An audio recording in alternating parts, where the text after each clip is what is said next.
كانت الثمار الحمراء لشجرة التوت بيضاء كالثلج، وقصة تغير لونها قصة غريبة ومحزنة.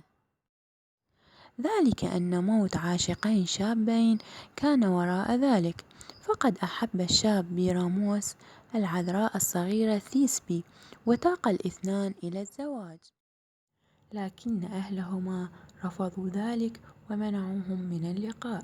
فاكتفى العاشقان بتبادل الهمسات ليلا عبر شق في الجدار الفاصل بين منزليهما، حتى جاء يوم برح فيهما الشوق واتفقا على اللقاء ليلا قرب مقام مقدس لأفروديت خارج المدينة تحت شجرة توت وارفة تنوء بثمارها البيضاء. وصلت الفتاة أولا ولبثت تنتظر مجيء حبيبها، وفي هذه الأثناء خرجت لبوة من الدغل القريب والدم يضرع فكيها بعد أن أكلت فريستها، فهربت ثيبسي تاركة عباءتها التي انقضت عليها اللبوة ومزقتها إربا، ثم ولت تاركة عليها آثار الدماء.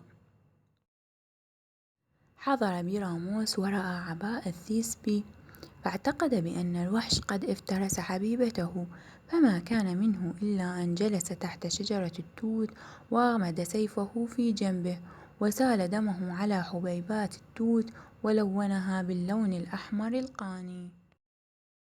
بعد أن اطمأنت ثيسبي لانصراف اللبوة عادت إلى المكان لتجد حبيبها يلفظ اسمها قبل أن يموت، وعرفت ما حدث، فالتقطت سيفه وأغمدته في قلبها وسقطت إلى جانبه، وبقيت ثمار التوت الحمراء ذكرى أبدية لهذين العاشقين.